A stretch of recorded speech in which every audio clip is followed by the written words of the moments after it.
सफर में धूप तो होगी, तुम चल सको तो चलो। सभी हैं भीड़ में, तुम निकल सको तो चलो। आज कंपटीशन कंप्लीटली पूरा भीड़ का है। एक भीड़ जिधर चलती है पूरा बच्चा उसी को सत्य मान के उसी को अनुकरण करने लग जाता है। उसे लगता है कि वो कर रहा है, इसका मतलब मैं भी सही हूं। याद रखिएगा, चाहे गवर्नमेंट जॉब हो चाहे बिजनेस हो, यहां जो सफलता मिलती है ना, वो खुद के एनालिसिस से, आत्म अनुशासन से, सही दिनचर्या निरंतरता से और सटीक रणनीति से मिलती है। यहां आप भीड़ के अकॉर्डिंग चलने का प्रयास करोगे, निश्चित रूप से मान के चलिएगा कि असफलता को तुम आमंत्रित कर रहे हो। आज का वीडियो ग्रेड फेस्ट की रणनीति को लेकर, एक ऐसी एग्जाम जिसको क्रैक करने के बाद आप स्कूल में व्याख्याता बनते हैं, राजपत्रित अधिकारी बनते हैं और एक किशोर अवस्था के बच्चों से आपका सामना होता है। पोस्ट की बात करूं, मैं खुद इस पे 8 साल स्कूल लेक्चर रहा हूं। मैं जानता हूं इसकी कितनी खूबसूरती है, इस पोस्ट की कितना आनंद है और क्या गजब का सफर है ये। मैं बहुत करीबी से मैंने इसको देखा है, तो मैं बहुत अच्छे से इसको जानता हूं। मैं इतना ही कहूंगा, अपने आप को देखना शुरू कीजिएगा उस स्कूल में, यदि बनना चाहते हो। क्योंकि यदि सपने नहीं देखे तो सच करने के लिए जज्बा नहीं आएगा, और उस सपने को देखने के बाद तुम्हें एक्शन लेने पड़ेंगे। क्या एक्शन लेने पड़ेंगे, यही रणनीति में आज आपको बताने आया हूं। 25 से 30 दिन लगातार मैंने जितने भी पेपर हुए हैं स्कूल लेक्चर के, उन सब का एनालिसिस किया। जो बच्चा फेल हुआ है, जो बच्चा बहुत रैंक के साथ सक्सेसफुल हुआ है, सबसे बातें। क्योंकि मेरा रैंकर बच्चों से बहुत गजब का ताल्लुक रहा है, क्योंकि हमारे साइकोलॉजी स्पेशल बैच से हर बार रैंक टॉप रैंकर्स निकलते हैं। जैसे इस बार बायोलॉजी फर्स्ट रैंकर, ज्योग्राफी में फर्स्ट रैंकर, ठीक है, मतलब अच्छी अच्छी रैंक, संगीत में फर्स्ट रैंकर, चित्रकला में फर्स्ट रैंकर। तो कम से कम 10 सब्जेक्ट है तो उनमें से 5 सब्जेक्ट तो अपने साइकोलॉजी वाले बच्चे मिल जाते हैं। तो ये तय होता है। तो कहीं ना कहीं एक चर्चा करने के बाद, क्यों यूं ही मैं बना दूं, कोई मतलब नहीं है। मैं चाहता हूं कि मैं जो चीज बोलूं उसको आप फॉलो करते हैं, तो कहीं ना कहीं वो रणनीति एक लो की लकीर साबित हो, जिसपे चल के आप इस गजेटेड अधिकारी रूपी सपने को सच कर सको। तो इस रणनीति से पहले मेरे पास कुछ सवाल आए, मैं उनको क्लियर करूंगा, उसके बाद मैं इसकी रणनीति पे आऊंगा। पहला सवाल, सर क्या मैंने दूसरे विषय से पीजी किया है, क्या मैं ग्रेड फर्स्ट दे सकता हूं? आप 100% दे सकते हैं। केवल प्रमोशन में आपको सेम विषय होना चाहिए, बाकी सीधी भर्ती में आपके चाहे वो विषय यूजी में रहा हो, बीएड में नहीं रहा हो, कोई फर्क नहीं पड़ता, आप दे सकते हैं। बीएससी किया हुआ हिस्ट्री से इसको लेक्चर बन सकता है। नंबर 2, सर मेरी एमए प्रीवियस कंप्लीट हो गई है, मैं एमए फाइनल दे रहा हूं इस बार, क्या एलिजिबल हो जाऊंगा? 100% हो जाओगे। बीएड फाइनल ईयर में है तो भी आप 100% एलिजिबल हो जाएंगे। तो क्योंकि एग्जाम में कम से कम 10 महीने 12 महीने का टाइम जरूर लगेगा, तो आप तैयारी करते रहें, कोई तनाव नहीं लें, बाकी चीजों पर ध्यान नहीं दें। तीसरा सवाल कि सर मैं पहली बार एग्जाम दे रही हूं या पहली बार ग्रेड फर्स्ट की प्रिपरेशन कर रही हूं, लोग कहते हैं कि 2 या 4 बार करने के बाद सिलेक्शन होता है, ऐसा कुछ नहीं होता है। पहली बार में चांस सबसे अधिक होते हैं सिलेक्शन होने के। सेकंड बार में तो आपका कॉन्फिडेंस डाउन हो जाएगा, आपको डर लगने लग जाएगा, क्या होगा इस बार नहीं हुआ तो। ये कोई शर्त नहीं होती कि 3 बार की आवाज सिलेक्शन ले सकता है, फर्स्ट बार नहीं ले सकता। फर्स्ट बार में सबसे अधिक चांस होते हैं, इसलिए अपने दिल और दिमाग से इस बात को निकाल देना। बस आपको ये करना है कि वो गलतियां नहीं करनी जो और करते हैं, तीसरी चौथी बार एग्जाम देते हैं, वो पता नहीं कितनी गलतियां करते हैं। डिप्रेशन नहीं होना चाहिए, डर नहीं होना चाहिए। एक चीज याद रखना कि तुम सोच सकते हो तो तुम कर भी सकते हो, बस सही रणनीति फॉलो करनी है, आप फर्स्ट बार में कर सकते हैं। सर क्या मैं अभी 0 लेवल से स्टार्ट करूं तो क्या मैं स्कूल व्याख्याता बन जाऊंगा? निश्चित रूप से बन जाओगे, अभी टाइम है, 10 से 12 महीने का समय है। और 10 से 12 महीने के समय में फर्स्ट पेपर का सिलेबस बहुत बड़ा नहीं है, सब्जेक्ट आपको पढ़ना ही है। सब्जेक्ट को भी आप यदि सटीक रणनीति के साथ फॉलो करोगे, भाई आप कोचिंगों के चक्कर दुनिया भर के पढ़ रहे हो तो अलग चीज है। अब ह्यूमिनिटी जैसे विषय में मान लीजिए आप कोचिंग कर रहे हो 1 साल तक, तो उसके बाद तो चांस कम हो जाते हैं। बाकी सेल्फ स्टडी जो बच्चा करता है, मुझे लगता है कि 8 से 10 महीने में वो किसी भी कंपटीशन को, स्पेशली स्कूल व्याख्याता को, बहुत आराम से निकाल सकता है। तो 0 लेवल से भी स्टार्ट करके, आज से स्टार्ट करके तुम स्कूल व्याख्याता बन सकते हो, ये मैं कह रहा हूं, 100% बन सकते हो। बस आपको सटीक चीजें एकदम सही दिशा में प्रयास करना है। सर वैकेंसी बहुत कम आती हैं हमारे कुछ विषयों में, जैसे बायोलॉजी है, केमिस्ट्री, तो क्या वहां चांस है? देखो, विषय पोस्टों की संख्या पे सिलेक्शन कभी डिपेंड नहीं करता है। मैंने ऐसे स्टूडेंट को देखा है जो 50,000 में सिलेक्ट नहीं हुए और संस्कृत शिक्षा विभाग के 4 पोस्ट में सिलेक्ट हो गए। आपका कॉन्फिडेंस, आपकी विषय वस्तु की रिपीटेशन, आपका विषय वस्तु का चयन, आप जहां रह रहे हैं वहां का इन्वायरमेंट, आपका अनुशासन, ये सिलेक्शन तय करते हैं। पोस्टें सिलेक्शन तय नहीं करती हैं। तो कभी पोस्टों को देख के फॉर्म मत भरना और इसको दिल दिमाग से बाहर निकाल देना। सर पहले एग्जाम कब होगा और इसका एग्जाम कब हो सकता है? अमूमन ये मान रहे हैं कि अपन 10 से 12 महीने बाद इसका एग्जाम होना चाहिए। विज्ञापन कभी भी आपके सामने आ सकता है, इस चीज को याद रखना। मैं बार बार बोल रहा हूं, प्लीज इंतजार मत कीजिएगा और किसी से मत पूछिएगा। यदि आप बहुत सिंसियर विद्यार्थी हैं तो बिना पूछे आज से ग्रेड फर्स्ट को देखना शुरू कर दें, 100% कर जाओगे। कोई फर्क नहीं पड़ता कौन क्या कहता है, आपका उस विषय में इंटरेस्ट होना चाहिए। आपको एग्जाम पैटर्न को फॉलो करना है। आरपीएससी की एग्जाम की तैयारी कर रहे हो, आरपीएससी की ग्रेड फर्स्ट ग्रेड सेकंड ज्यादा इजी है बजाय कि ग्रेड थर्ड की एग्जाम की तैयारी करना। आरपीएससी का बहुत सीधा सा पैटर्न होता है, संतुलित किताबें होती हैं, संतुलित पेपर आता है, आप आराम से ग्रेड फर्स्ट टीचर बन सकते हो। मैं कह रहा हूं आपको ईमानदारी से, बहुत आसान है। जीके ओल्ड आएगा कि न्यू आएगा? अभी तक सब जीके ओल्ड आ रहे हैं, आप भी ओल्ड पढ़ते रहे। संस्कृत शिक्षा विभाग का जो दिसंबर में एग्जाम होना है उसको इतनी सीरियसली दे लो आप, उसमें ओल्ड ही आएगा। आपको जनरल शिक्षा विभाग का जो पेपर होगा ना, आपको ऐसा लगेगा फोड़ डालूंगा मैं। इस पेपर को सिंसियरली लो, पोस्टें कम है बट सिलेक्शन लिया जा सकता है। अब जैसे संस्कृत शिक्षा विभाग में और सामान्य शिक्षा विभाग में थोड़ा सा फर्क है। सिलेबस में साइकोलॉजी 60 नंबर की आती है। अब सामान्य शिक्षा विभाग की बात करूंगा, वहां भी साइकोलॉजी लगभग 50 नंबर की आएगी। कैसे आएगी बताऊंगा आपको, पूरा एकदम बहुत ऑथेंटिक तथ्यों के साथ बताऊंगा कैसे क्या चीजें हैं, कैसे क्या पढ़ना है पूरा का पूरा। ठीक है, तो ओल्ड जीके पढ़ रहे हैं तो ओल्ड पढ़ लें, नया पढ़ रहे हैं तो कोई ज्यादा बड़ा फर्क नहीं पड़ रहा। बाकी मेरे कोडिंग पेपर में जीके ओल्ड ही आएगा, मैं जहां तक समझता हूं।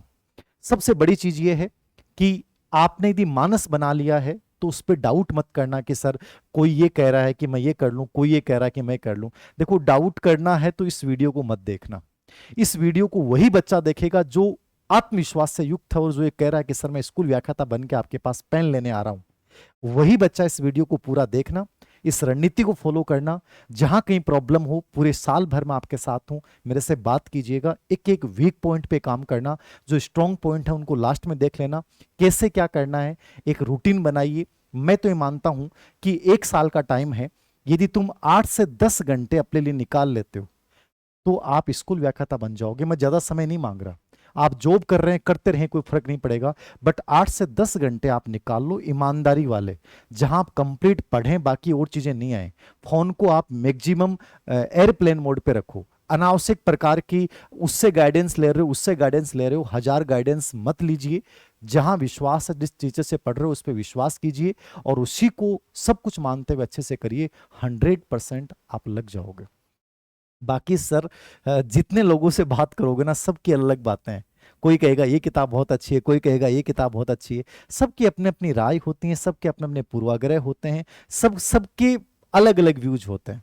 कोई भी आदमी एक जैसा नहीं हो सकता, सबके अपने अलग होंगे।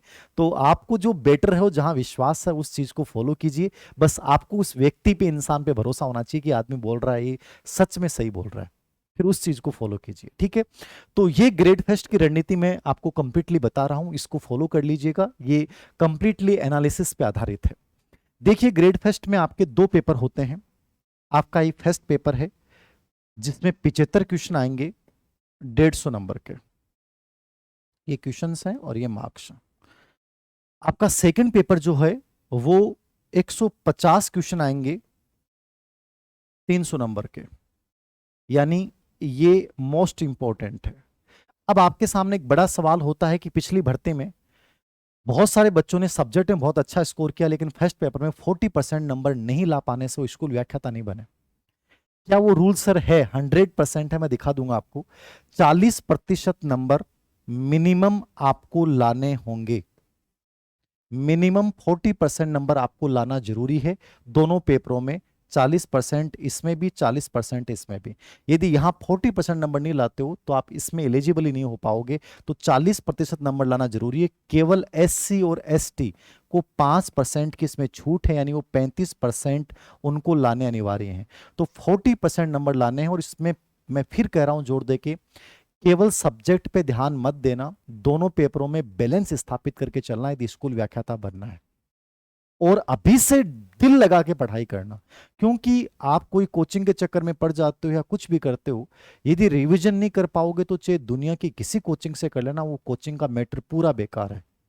आप इस प्रकार से पढ़ाई करो कि कम से कम 3 बार रिवीजन जरूर हो। जो कंटेंट आपने एकत्रित किया है, जो पढ़ा है, 3 बार रिवीजन नहीं किया, ओल्ड पीवाईक्यू हल नहीं किए, और कॉन्फिडेंस जो है उसी से आएगा। बाकी मैं मोटिवेशनल वीडियो बना दूंगा, उससे कॉन्फिडेंस नहीं आएगा। कॉन्फिडेंस आएगा अपने ऊपर वर्क करने से, अपनी कमियों को दूर कर देने से, अपने आप को हर पार्ट में स्ट्रांग बना देने से, और एक स्मार्ट रणनीति फॉलो करने से कॉन्फिडेंस आता है, और वही बच्चे सिलेक्ट होते हैं, याद रखना। तो फर्स्ट पेपर में 75 प्रश्न आएंगे 150 नंबर के, सेकंड पेपर में 150 क्वेश्चन आएंगे 300 नंबर के। दोनों पेपरों में बैलेंस स्थापित करो कि फर्स्ट पेपर आप दिन में कम से कम 2 से 3 घंटे निकालिए, सिर्फ 3 घंटे लास्ट। यहां आप बाकी जो बच गए 5 से 6 या 7 घंटे जितने आप निकाल सकते हैं वो यहां पे निकालिए, ठीक है। 5 से 7 घंटे सब्जेक्ट को दीजिए। 11th और 12th की एनसीईआरटी राजस्थान बोर्ड की किताबों को अपना बेस बनाते हुए जरूर स्टार्ट कीजिए। उन किताबों को जरूर पढ़ना चाहिए सब्जेक्ट के लिए, ठीक है। और यहां मैं अलग अलग दोनों चीजों को हल्का हल्का बता रहा हूं, क्या क्या चीजें कैसे करनी है। यहां जो आपका पेपर सेकंड है वो इंपॉर्टेंट है, सिलेक्शन में बड़ा रोल है। यहां एक सीनियर लेवल का एक पार्ट है, एक यूजी लेवल का पार्ट है, ग्रेजुएशन लेवल का, एक पीजी लेवल का पार्ट है। 3 पार्टों में डिवाइड है पूरा सिलेबस। कोशिश करें कि 1 और 2 पार्ट को साथ लेके चलें, साथ लेके चल सकते हैं तो आप कोचिंग कर रहे हैं तो बढ़िया बात है। आपको विश्वास होना चाहिए। देखो, कोचिंग किसी भी विषय से करो ना, वो विषय का टीचर उसका एक्सपर्ट होना चाहिए, ईमानदार होना चाहिए, और सिलेबस टाइम पे करवा दे, ऐसा होना चाहिए, ठीक है। बाकी मेरी ये राय है, ईमानदारी से विषय को जहां तक पॉसिबल हो सेल्फ स्टडी से कवर करना चाहिए। सेल्फ स्टडी से बेटर कुछ भी नहीं है। और उसके पीवाईक्यू ओल्ड क्वेश्चन पेपर कम से कम 5 साल के हल निकाल लो, आप सब्जेक्ट में बहुत अच्छा कर जाओगे। ध्यान दीजिएगा, इस बार सब्जेक्ट को लेकर थोड़ा सा कंफ्यूजन है। पहले जैसे संस्कृत शिक्षा विभाग की परीक्षा होगी उसमें 60 नंबर की साइकोलॉजी आएगी, यानी 30 प्रश्न आएंगे दिसंबर वाले में, जो पहले आते थे साइकोलॉजी, पेडागोजी, आईसीटी तीनों को मिलाकर। अभी जो नए रूल्स आए हैं, जो नया परिवर्तन हुआ है, जो आपका नया विज्ञापन आएगा सामान्य शिक्षा विभाग में, वहां पे क्या होने वाला है कि यहां से साइकोलॉजी जो है उसको हटा दिया है, लेकिन pedagogy, ICT, teaching learning material, ये सब टॉपिक आपके सब्जेक्ट के साथ रहेंगे। अब यहां हर टीचर आपको अलग अलग बताएगा, लेकिन मैं मेरा अनुमान बता रहा हूं, इसलिए नहीं बता रहा कि देश सिंह सर आपका सब्जेक्ट है इसलिए आप तो एक कहोगे कि होगा। आपको मैं भी एक दिखाऊंगा, गवर्नमेंट की इंफॉर्मेशन इसमें दिखाऊंगा। देखो, सेकंड ग्रेड में जो 20 प्रश्न आते हैं ना, मैं मानता हूं कि वहां की तरह कि एक सुझाव दिया गया था जैसे सेकंड ग्रेड में होता है कि साइकोलॉजी फर्स्ट पेपर में आता है, और जो पेडागोजी के प्रश्न होते हैं वो सब्जेक्ट के साथ आते हैं 20%। तो इस बार जो है वो सब्जेक्ट में आपके आएगा। तो मैं मानता हूं कि जो पेडागोजी की यूनिट डाली उन्होंने 3 लाइन में डाली है, मैं मानता हूं कि 20%, हो सकता है 10 भी आ जाएं, बट मुझे लगता है कि 20% आसपास पेडागोजी से आएंगे। अब आपके सामने चुनौती रहेगी, सर पेडागोजी वही रहेगी क्या? देखो, पेडागोजी में अंदर वही टॉपिक आते हैं, कम्युनिकेशन आता है, टीचिंग लर्निंग प्रोसेस आता है, टीचिंग लर्निंग मटेरियल डाल रखा है, कंप्यूटर का प्रयोग डाल रखा है, आईसीटी का टीचिंग लर्निंग प्रोसेस में प्रयोग डाल रखा है, आपके हार्डवेयर सॉफ्टवेयर प्रणाली उपागम, ये पूरे टॉपिक जो ग्रेड फर्स्ट में होते हैं वो सब टॉपिक आपके सब्जेक्ट में आएंगे। आप कह दोगे कि सर ये कहाँ लिखा हुआ है, तो मैं आपको एक ऑथेंटिक दस्तावेज लिखाऊंगा जो सरकार का बाद में गजट नोटिफिकेशन में प्रकाशित हुआ था, मैं अभी दिखा सकता हूं, इसको आप देख लीजिएगा एक बार ताकि आपके कंफ्यूजन दूर हो जाए कि ये सर आपने कहां से बताया है। तो ये देखना आप, देखो, scheme and syllabus of examination for the post of school lecture, 450 number का पूरा पेपर होगा, 150 300 ठीक, duration multiply choice, negative marking होगी। ये देखो, ये बता रखा है the minimum marks for each paper shall be 40% provided that the percentage fixed. देखो, दोनों में आपको 40% नंबर, ये पूरा क्लियर लिख रखा है। एससी और एसटी को 5% की छूट है, तो इसमें कंफ्यूजन मत पालना, मैं ऑथेंटिक दस्तावेज के आधार पर बात करता हूं, ठीक है।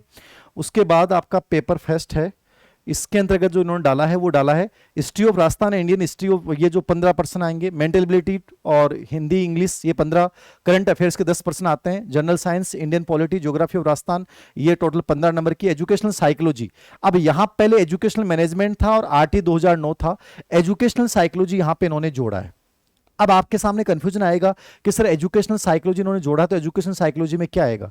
सिलेबस अब इसका निर्धारित नहीं है। अमूमन ये मान के चलिए सिलेबस में बाल विकास, अधिगम, शिक्षा, मनोविज्ञान वाला टॉपिक, समायोजन और मानसिक स्वास्थ्य और संवेगात्मक बुद्धि, ये तो फिक्स ही है। हो सकता है मोटिवेशन, पर्सनैलिटी ये भी डाल दें, मे बी, मैं कह रहा हूं। तो जो पढ़ रहे हैं बच्चे उनको ये मोटिवेशन, पर्सनैलिटी ये टॉपिक भी पढ़ लेना चाहिए। कोर्स में यदि चेंज होगा तो उन्हीं एजुकेशन पे जो कोर्स अपना उसमें मैं कंप्लीट डाल दूंगा, कंप्लीट मनोविज्ञान, ताकि कैसा भी चेंज हो जाए कोई दिक्कत नहीं है। जीके का पेपर भी हमारा जो चल रहा है उसमें भी जो भी चेंज होगा वो कंप्लीटली करवाया जाएगा, आपको तनाव लेने की आवश्यकता नहीं है। एक एक पॉइंट पे हम काम कर रहे हैं, पूरा एनालिसिस कर रहे हैं कि कहाँ क्या चीजें हमें अच्छे से करवानी है, कौन से पार्ट पे हमें ध्यान देना, तो वो हमारी टेंशन है। तो एजुकेशनल साइकोलॉजी इस बार सामान्य शिक्षा विभाग में फर्स्ट पेपर में आएगा, लेकिन सब्जेक्ट में आप देखना knowledge of senior secondary level, knowledge of graduation level, knowledge of post graduation level, इसके साथ पेडागोजी, साइकोलॉजी वाले पार्ट को डिलीटेड कर दिया। Pedagogy, teaching learning material, use of computer and information of technology in teaching learning, यानी कि pedagogy और इनको उन्होंने साथ में लिखा है। ये गवर्नमेंट का दस्तावेज है जो बाद में गजट नोटिफिकेशन, वो शुरुआत वाला नहीं जो सरकार का तुरंत आया था, उसके बाद पूरा आया है, याद रखना, जिसमें इन्होंने पूरा डाला है कि यहां pedagogy, teaching learning material, use of computer information. कई बच्चे कंफ्यूज, सर स्पेशल एजुकेशन नहीं, स्पेशल एजुकेशन नहीं है, सामान्य का डाला है बाद में इन्होंने। तो पेडागोजी, टीचिंग लर्निंग मटेरियल, ये पूरा का पूरा आपका सब्जेक्ट के साथ आएगा। ये 15 प्रश्न आते हैं कि 20 प्रश्न आते हैं, वो देखना होगा। तो जो ग्रेड फर्स्ट की साइकोलॉजी की बुक है उसमें मैंने पूरा मेंटेन किया, इसलिए कोई दिक्कत नहीं होगी। तो आपको सब्जेक्ट को और पेडागोजी को साथ में लेके चलना है सब्जेक्ट में, ठीक है। अब आ जाइए, ये तो मैंने आपको इसलिए दिखाया ताकि आपके कंफ्यूजन नहीं हो कि सर ये आप किस आधार पे बात कर रहे हो। तो 40% वाला और ये दोनों सही हैं, ओके। तो सब्जेक्ट को आपको लेके चलना। अब सब्जेक्ट को लेकर मैं अलग अलग विषयों को लेकर अलग छोटी छोटी रणनीति शेयर कर दूंगा, हिस्ट्री को लेकर, ज्योग्राफी को लेकर, पॉलिटी को लेकर, सबको लेकर एक शॉर्ट वीडियो बना दूंगा किस विषय के लिए रणनीति बेस्ट है। बाकी मैंने बताया 11वीं 12वीं किताब से स्टार्ट करें, कोचिंग कर रहे हैं तो आपको बढ़िया है, जिस पे विश्वास है उसी से करना। PYQ जरूर हल करना, अभ्यास करना, कोशिश करना कि 3 बार रिवीजन हो जाए। साइक्लो पेडागोजी ICT वाला पार्ट जो है वो अवनी वाली किताब को देख लेना है, कोर्स देख सकते हैं तो और बढ़िया है, क्योंकि वो थोड़ा समझने वाला पार्ट है। अब बात करते हैं अपने फर्स्ट पेपर की कि सर फर्स्ट पेपर को कैसे कवर करें। देखो फर्स्ट पेपर जो है ये 450 नंबर का पूरा हो गया, ठीक है। फर्स्ट पेपर को अपन कैसे देखें ये अपने को देखना है। फर्स्ट पेपर में आपका पार्ट क्या है, मैंने पूरे पेपर देखे, उसके बाद मुझे लगा फर्स्ट पेपर में 75 प्रश्न आएंगे आपके, ठीक है। 40% नंबर आपको लेके आने हैं। इसमें जो पार्ट आपके हैं, जैसे मैंने अभी सिलेबस दिखाया, पहला जो पार्ट इसमें डाल रखा है वो डाल रखा है इतिहास, कला, संस्कृति, ठीक है। इतिहास, कला, संस्कृति वाला पार्ट, ये सबसे इंपॉर्टेंट पार्ट है, क्योंकि यहां पे ये 15% देके जाएगा सब, 30 नंबर के। अब आपको ये कहेंगे सर इसको कैसे पढ़ें, कैसे तैयार करें। सब्जेक्ट के साथ मैनेज करके चलना है। जो बच्चे साइंस बैकग्राउंड के हैं कम से कम उनको ये पार्ट सबसे पहले पढ़ना चाहिए, क्योंकि उनके लिए दिक्कतें पैदा करेगा, ठीक है। अब ये 15% में से कोशिश करेंगे, यदि ईमानदारी से पढ़ेंगे तो 10 से 12% कोई भी बच्चा आराम से ला सकता है। मैंने भी एक इतिहास की टेस्ट सीरीज चालू की थी इस पार्ट की, मैंने इसके PYQ हर टॉपिक वाइज उसमें डाले, तो मैंने देखा मार्केट में, मैं 3 किताबें स्पेशली मेरे पास आई भी थी और मैंने उनको एनालिसिस भी किया, क्योंकि रेफरेंस किताबों से आप पढ़ोगे तो आपको बहुत टाइम लग जाएगा, छांटना बड़ा मुश्किल होता है। तो कोई भी एक गाइड आप इसकी ले आके आ सकते हैं। तो मैंने देखा है कि कोई भी गाइड जो होती है ना वो सच में होती है, बट वो 100% कभी नहीं होती है, ये मान के चलिए। क्योंकि मैं जब PYQ मैंने तैयार की ओल्ड क्वेश्चन पेपर्स के आधार पे, तो मुझे लगा कि इसमें यहाँ थोड़ी कंटेंट की कमी है, इसमें थोड़ी कंटेंट की कमी है। तो ये चीजें देखो, हर किताब में अपनी कमी होती है, आपको उसको पूरा करना होता है। कोई भी एक गाइड लेके आ जाइए उस पार्ट की, फिर उसमें ओल्ड PYQ देखोगे ना तो आपको लगेगा ये चीज नहीं है, जैसे मैंने मेंटेन किया है, कोर्स वाले बच्चों को बताई भी ये चीजें, ठीक है। तो उसमें चीजें जरूरी होता है कि आपको ये पता चलना चाहिए कि यहां से कैसा प्रश्न आया हुआ है, जिससे आपकी समझ बन जाएगी। तो ये जो 15% का पार्ट है, इसके लिए देखो 3 किताबें हैं जो मुझे लगता है कि सही हैं। एक किताब पवन जी की आती है, पवन जी भंवरिया की। एक किताब पप्पू सिंह प्रजापत की आती है, इनकी इतिहास पे अच्छी किताबें आती हैं। और एक सुगम पब्लिकेशन की गौरव सिंह घाना राव की किताब है। मैंने इन तीनों किताबों का एनालिसिस किया है, तीनों किताबें ही बहुत बढ़िया हैं। तो इन तीनों किताबों में से आप कोई भी एक किताब लेके आ जाइए जहां आपको विश्वास होता है, क्योंकि मुझे तीनों ही बहुत बेहतरीन किताबें लगी हैं और तीनों ही मेरे मित्र हैं, और ये भी नहीं कह सकता, और मित्र भी नहीं भी होते तो मैं इन तीनों किताबों को ही सजेस्ट करता। तो ये किताब सच में ही तीनों बढ़िया किताबें, किसी एक के साथ आप जाइएगा, किसी भी एक किताब के साथ जाइएगा और उस पर विश्वास रखिएगा, उसके अलावा आपको देखने की आवश्यकता नहीं है, तीनों ही बढ़िया है। बट साथ में आपको मैं ये कहूंगा कि आप कोई भी एक टेस्ट सीरीज जैसे हमने चलाई थी, या कोई भी किसी की टेस्ट सीरीज या किसी कोचिंग की यदि आप कर रहे हैं और उस कोचिंग के नोट्स आपके पास हैं, तो फिर आप इन तीनों किताबों को भी छोड़ दीजिएगा, क्योंकि उससे कंफ्यूजन पैदा हो जाएगा। बढ़िया कोचिंग में नोट्स लिखाए हैं, ओल्ड क्वेश्चन पेपर के अकॉर्डिंग पूरा मटेरियल मिल रहा है, तो फिर उसी को पढ़िएगा, आपको एक्स्ट्रा कुछ भी देखने की आवश्यकता नहीं। दूसरा पार्ट मैथ और रीजनिंग का है, इसमें गणित, ठीक है, रीजनिंग, ये जो पार्ट है यहां से भी आपके 10 प्रश्न आएंगे, यानी 20 नंबर के, तो इसका भी अपना बड़ा रोल है। अब यहां ये देखना है कि आर्ट्स के जो बच्चे हैं उनके लिए बड़े प्रॉब्लम है, साइंस वाले बच्चों के लिए बड़ा प्लस पॉइंट है।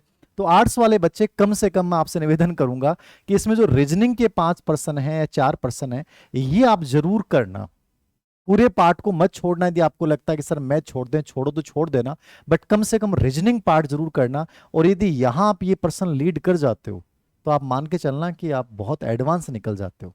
तो कोशिश कीजिएगा कि इस पार्ट को देखें। इस पार्ट्स के लिए 2 किताबें अच्छी हैं। नकुल पारिक की जो किताब आती है वो बढ़िया किताब है, इसके लिए आप इसको देख लेना। मेरे अकॉर्डिंग आपको अलग से कुछ भी देखने की आवश्यकता नहीं है, बेस्ट है। पिछली बार भी इनका लगभग 100% सक्सेस रेशियो था। इसके अलावा दूसरी किताब आप यदि पूछते हैं तो यूएस शेखावत की जो आरबीडी से आती है, आप उसको आप देख सकते हैं। यूएस शेखावत की किताब है, वो भी ठीक है, अच्छी है, देख लेना। इन दोनों किताबों से मेरी पसंद ये है, आप अपने अकॉर्डिंग चुन लीजिए, और इससे भी बढ़िया कोई आपको मिलती है तो आप देख लीजिएगा। बाकी मुझे ये सही लगी। दूसरा सुझाव मेरा ये रहेगा, यदि आप कोचिंग किया आपने तो बढ़िया है, किताब लेने की जरूरत ही नहीं है। 9वीं 10वीं किताबों से एज इट इज प्रश्न उठाए जाते हैं यहाँ पे, और सीनियर सेकेंडरी लेवल का लेवल आता है। आप इस पार्ट्स को, आर्ट्स वाले बच्चे कम से कम, और नहीं तो इस पार्ट की कोई कोचिंग जरूर कर लें, या कहीं से ऑनलाइन कोर्स ले लें, ठीक रहेगा ये। मतलब इसको इग्नोर नहीं करें, और स्पेशली रीजनिंग तो जरूर करके जाएं, मैथ को इग्नोर करते हैं तो। तीसरा पार्ट आता है मैथ रीजनिंग के बाद, जो इंपॉर्टेंट पार्ट है वो आपकी भाषा। भाषा में आपके 2 हैं, हिंदी और इंग्लिश। अब हिंदी इंग्लिश के लिए क्या करें? देखो वैसे तो इतने छोटे पार्ट हैं, इनको आप लास्ट में भी देख सकते हैं, बट हिंदी को जो आपने रीड के टाइम पढ़ा है, या नॉर्मली जो रचना बोध की किताब आती है 9वीं से 12वीं तक की जो व्याकरण चलती है वो पढ़ लीजिए। राघव प्रकाश की व्याकरण है तो वो देख लीजिए। कोई भी व्याकरण की हिंदी की जो किताब है उसमें से 5 प्रश्न आएंगे इजी से, इनको आराम से निकाल लीजिएगा, फिक्स है 5 प्रश्न आएंगे। इंग्लिश के लिए सबसे बेस्ट तो बीके रस्तोगी है, मैंने आपको बताया था, यदि ये किताब है आपके तो इसी से देखिए। अन्यथा कोई भी आप किताब है, आपने कोचिंग की है तो जरूरत नहीं है। बाकी बीके रस्तोगी हो तो बीके रस्तोगी देख लीजिए, इसमें राघव प्रकाश या सरल रचना व्याकरण देख लेना, या KR मैया सर की जो किताब है वो देख सकते हैं। यानी व्याकरण की हिंदी और इंग्लिश की जो भी किताब आपके पास है देखना, बट आप इसको छोड़ना मत। कई बच्चे कहते हैं सर इंग्लिश नहीं आती, इंग्लिश के प्रश्न इतने इजी आते हैं कि 5 प्रश्न आपको लीड दिलवा देंगे, तो इसको इग्नोर मत करना, आपको जरूर देखना है। उसके बाद आता है विज्ञान, साइंस। साइंस के भी 5 प्रश्न आते हैं, बट आर्ट्स के बच्चों के लिए बड़ी प्रॉब्लम है कि सर साइंस के प्रश्न समझ में भी नहीं आते हैं। सच में साइंस के कुछ प्रश्न तो 2 प्रश्न तो बड़े अप्लाइड से आते हैं, आप बहुत कुछ पढ़ भी लेंगे तो जरूरी नहीं है कि आप अच्छा कर पाए।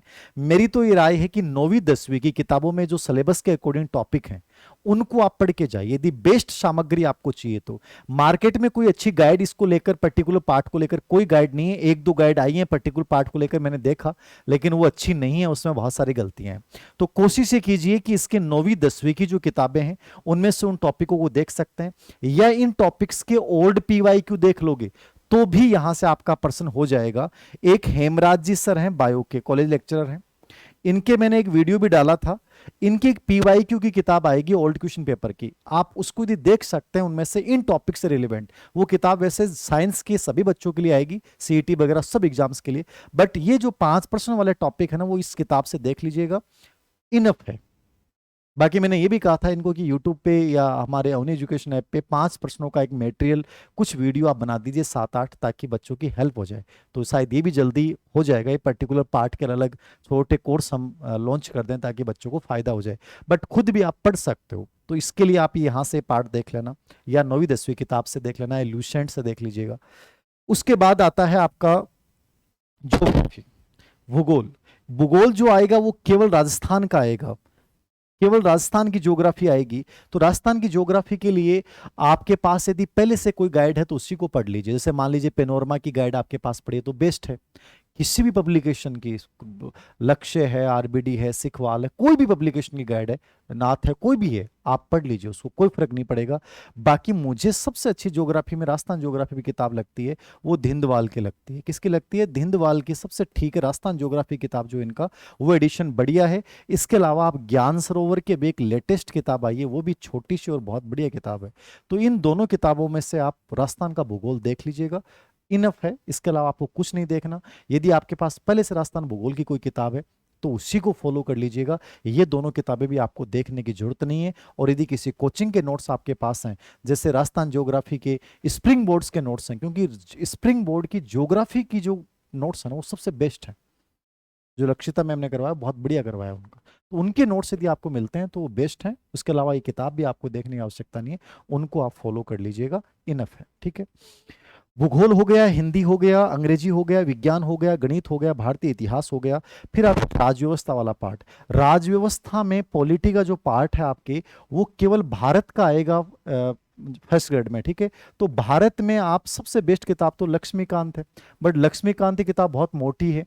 लेकिन मैंने जो इनके प्रश्नों का एनालिसिस किया तो मैंने देखा कि एक हाई कोर्ट पे प्रश्न आ रहा है, एक पार्लियामेंट पे प्रश्न आ रहा है, एक प्रधानमंत्री के ऊपर प्रश्न आ रहा है, एक मतलब अनुच्छेद के ऊपर प्रश्न आ रहा है। तो टोटल 5 प्रश्न आते हैं। और भारतीय राजव्यवस्था के आएंगे तो यहाँ 2 तरीके अपना सकते हैं, या तो लक्ष्मीकांत की किताब आपके पास पढ़िए तो सबसे बेस्ट तो वही है, उससे बढ़िया तो कोई किताब ही नहीं है।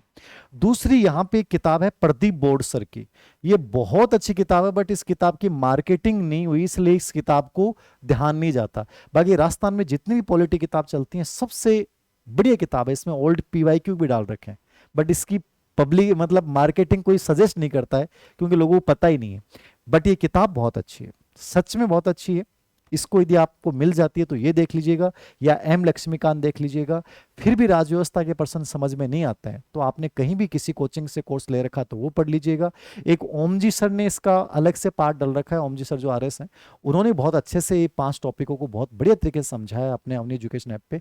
तो आप चाहें तो वो भी देख सकते हैं, आपकी मर्जी है, जहां आपको अच्छी लगती है जिसकी भाषा पढ़ाने की शैली, उसको आप फॉलो करके ये 5% भी आप जरूर देखें। छोड़े नहीं कि सर छोड़ दें, बड़े इजी से प्रश्न थे, मैंने सभी जितने भी स्कूल लेक्चर पेपर देखे। तो इसके लिए ये पार्ट इन दोनों में से किसी एक के साथ आप जा सकते हैं। आज व्यवस्था के बाद जो अगला पार्ट बनता है वो बनता है स्कूल प्रबंधन, मैनेजमेंट, ठीक है। तो प्रबंधन की जहां अपन बात करते हैं, स्कूल मैनेजमेंट की अपन बात करते हैं, तो इस बार थोड़ा चेंज हुआ है। संस्कृत शिक्षा विभाग में तो वही है कि यहां से लगभग 15% का आने चाहिए। यद्यपि पुराने पेपर्स देखोगे तो आप लगभग कई बार 11 आ गए, कई बार 12 आ गए, कई बार 13 आ गए, ये रेशियो रहा है। लेकिन वैसे सिलेबस के अकॉर्डिंग 15% है। तो संस्कृत शिक्षा विभाग में तो 15% ही आएंगे प्रबंधन के लिए। लेकिन जो नया अपना सामान्य शिक्षा विभाग की भर्ती होगी उसमें प्रबंधन के साथ क्या आएगा, मनोविज्ञान जोड़ दिया। तो मनोविज्ञान को ये सर्वोच्च रखेंगे, प्रबंधन छोटा हो जाएगा। तो वहां प्रबंधन के मान के चलो कि 5 से 6 प्रश्न आ जाएंगे और मनोविज्ञान के लगभग 8 से 9 प्रश्न आ जाएंगे, आप मान के चलिए। सिलेबस में थोड़ा बहुत डिवाइडेशन कर सकते हैं, बट इतने प्रश्न जरूर आएंगे साइकोलॉजी के कि 8 से मतलब 15 में से 8% कम से कम साइकोलॉजी के, 9% साइकोलॉजी के हैं, 5 से 6% प्रबंधन के हैं। सामान्य शिक्षा विभाग में वैसा ही होगा। तो प्रबंधन में आप ज्यादा टेंशन लेने की आवश्यकता नहीं है। प्रबंधन में वैसे अब तक की जो बढ़िया किताब है वो कलाम की जो आती है, यादव की, वो बढ़िया किताब है, यादव जी हैं तो उनकी अच्छी किताब है, वो आप देख सकते हैं। बट अभी सिलेबस को लेकर बड़ी अनक्लियरिटी, क्या रहेगा क्या नहीं रहेगा। बट आरटी 2009 आना ही है, स्कूल प्रबंधन के कार्य वगैरह आने ही है, 2-4 टॉपिक डाइट, राजस्थान माध्यमिक शिक्षा बोर्ड, ये सब आना ही है। तो इसके ऊपर आप कलाम देख सकते हैं, या हम अवनी की एक किताब निकाल रहे हैं इसको लेकर, अपडेट एडिशन, क्योंकि ये चेंज होता है। ये जो किताब है आपको पुराना अंक मिलेगा, तो हम इसका जो अंक ला रहे हैं, इसका पहले भी आया था बट इस बार जो आ रहा है वो एकदम रेखाचित्र डायग्राम्स के माध्यम से आ रहा है। बहुत शानदार वर्क हो रहा है इसके ऊपर। तो आप इन दोनों में से कोई भी किताब ले लेना, आप ये भी ले सकते हैं। ये आने के बाद देखना कि किताब कैसी है, मैं पहले से नहीं कहूंगा। तो ये भी आएगी, तैयार हो रही है, ठीक है। तो प्रबंधन का ये पार्ट है। अब क्या रहता है क्या नहीं रहता है, बट पढ़ना तो आपको पूरा पड़ेगा ही, तो इसको भी आप साथ में पढ़ें हिस्ट्री के साथ। देखो साइकोलॉजी इस बार इन्होंने मैनेजमेंट के साथ वाली यूनिट में जोड़ दिया है। अमूमन साइकोलॉजी सब्जेक्ट के साथ आती थी, इस बार फर्स्ट पेपर में आएगी। तो साइकोलॉजी के जो 8 से 10 प्रश्न आएंगे क्योंकि 20% इसके आएंगे सब्जेक्ट के साथ पेडागोजी और आईसीटी वाली, तो वो दोनों को मिला के आपको एक साथ ही पढ़ना है पूरा मनोविज्ञान। तो इसके लिए आप अवनी पढ़ लीजिएगा। अवनी की मैं तो ये कहूंगा कि अवनी से बेस्ट कुछ नहीं है, क्योंकि ट्रैक रिकॉर्ड 100% इसका रहा है, एक भी परसेंट बाहर आपको नहीं मिलेगा। और इसकी एक पीवाई की कोई किताब आती है ओल्ड क्वेश्चन पेपर की, व्याख्या के साथ है, बहुत शॉर्ट एंड स्वीट किताब है, उसको भी आप जरूर लाना। तो थ्योरी और व्याख्या वाली दोनों किताबें ले आना। और इस बार जो लेटेस्ट एडिशन निकाला उसमें हमने थोड़ा चेंज ये किया है कि महत्वपूर्ण प्रश्नों को साथ साथ में डाला, ताकि आपके समझ में आए कि यहाँ से प्रश्न की लैंग्वेज कैसे बन सकती है। तो आप इन दोनों को पढ़ लेते हो, साइकोलॉजी को लेकर कोई टेंशन आपके रहेगी नहीं। फिर भी आपको समझ में नहीं आती तो आप कोर्स ज्वाइन कर लें, जिससे आपके और जल्दी ये पूरा, क्योंकि 3 पार्ट हो गए आपके, पेडागोजी, आईसीटी और साइकोलॉजी, तो तीनों आपको कवर कर सकते हैं। सिलेबस में मामूली कोई चेंज हो तो मोटिवेशन और पर्सनैलिटी टॉपिक नए जुड़ सकते हैं, बाकी अभी तो फिलहाल वही पार्ट है, तो अभी तो उसको आप पढ़िए। अंतिम जो पार्ट है इसको देख लीजिएगा। अंतिम जो पार्ट है वो है करंट। देखिए करंट जो होता है वो हमेशा लास्ट में पढ़ने वाला पार्ट होता है, और इसके 10 से 12 प्रश्न, वैसे तो 10 ही आने चाहिए बट 10 से कई बार 12 भी जाते हैं, क्योंकि ज्योग्राफी के कुछ प्रश्न होते हैं वो इसी से जुड़े हुए प्रश्न होते हैं। 2 प्रश्न जनगणना के आते हैं, 2 खेल के आते हैं, 1 पुरस्कार का आता है, 5 प्रश्न तो फिक्स हैं, बाकी 1 स्पेस से आता है। तो चीजों को बहुत आराम से कर सकते हो, बहुत आसान है। और करंट के लिए मेरे अकॉर्डिंग इससे बढ़िया कोई किताब ही नहीं है मूमल से, ठीक है, इससे बढ़िया कोई किताब नहीं है, इसको आप फॉलो करना, चूंकि इसमें करंट भारत का और राजस्थान का दोनों को आएगा, तो इसको फॉलो कर लीजिएगा। यदि आप मंथली क्रोनोलॉजी पढ़ते हैं तो आप इसको फॉलो कर सकते हैं। अवनी का टेलीग्राम चैनल जो करंट का है उसको देख लीजिएगा, उसमें कंप्लीटली चीजें हम डालते हैं। आपकी मर्जी है, बट ये किताब आप जरूर पढ़ लेना। मूमल का अर्धवार्षिकांक या वार्षिकांक ले आना विज्ञापन आने के बाद, और या परीक्षा से 3-4 महीने पहले भी स्टार्ट करोगे तो करंट पर्याप्त है, बाकी करंट का रोल अच्छा है। तो ये टोटल फर्स्ट पेपर की रणनीति है। सब्जेक्ट के मैं अलग अलग वीडियो बनाऊंगा, कोशिश करें दोनों में बैलेंस स्थापित करें, साथ लेके चलें। 8 से 10 घंटे स्टडी जरूर करें, उस रूटीन को तोड़ें नहीं, निरंतरता के साथ रखें। गलतियों से सीखें, जो गलती पहले कर दी है उनको दोहराएं नहीं, और अनावश्यक रूप से भ्रमित होने की आवश्यकता नहीं है। कम कंटेंट, कम किताबें खरीदना, उस पार्ट की 1 या 2 किताब खरीदना, उसके पीवाईक्यू हल करना, अपने सब्जेक्ट से जुड़े हुए बच्चों का एक ग्रुप बनाना, अच्छे बच्चों के साथ संपर्क में रहना, पॉजिटिव रहते हुए, कॉन्फिडेंस रखते हुए, संदेश से मुक्त रहते हुए तुम स्कूल व्याख्याता बन सकते हो। इन विषयों के आपको कोचिंग करनी है, कोचिंग कीजिए, ऑनलाइन कोर्स लेना है, ऑनलाइन कोर्स लेना है, मर्जी है वो कीजिए, लेकिन कोई भी लास्ट में पढ़ने के बाद टेस्ट सीरीज या पीवाईक्यू जरूर हल कीजिए। हम जो पीजीपी प्रोग्राम स्टार्ट कर रहे हैं, पर्सनल गाइडेंस प्रोग्राम, उसमें भी हम टेस्ट सीरीज करवाएंगे। उन्हीं एजुकेशन ऐप पे भी इसकी पूरे फर्स्ट पेपर की टेस्ट सीरीज आएगी बेहतरीन तरीके से। उसमें भी हमें कोशिश करेंगे कि बच्चे को हम टारगेट दें, उसको ये बताएं कि तुम्हें क्या करना और क्या नहीं करना, बट उसमें हम सिलेक्टेड बच्चों को जोड़ेंगे, जो बच्चे हमारे उस प्रोग्राम के अकॉर्डिंग चलेंगे, जो हम कहेंगे उसके अकॉर्डिंग चलेंगे, उन्हीं को शामिल करेंगे। तो मैं उम्मीद करता हूँ कि इस रणनीति को ईमानदारी से तुम फॉलो करोगे तो 100% सब अच्छा होगा। बस ये विश्वास रखना कि तुम स्कूल व्याख्याता बनने जा रहे हो। आराम से कीजिए, सब ठीक होगा। और कोई सवाल होगा तो आप कमेंट बॉक्स में लिख दीजिएगा, मैं जवाब देने का प्रयास करूंगा। Thank you.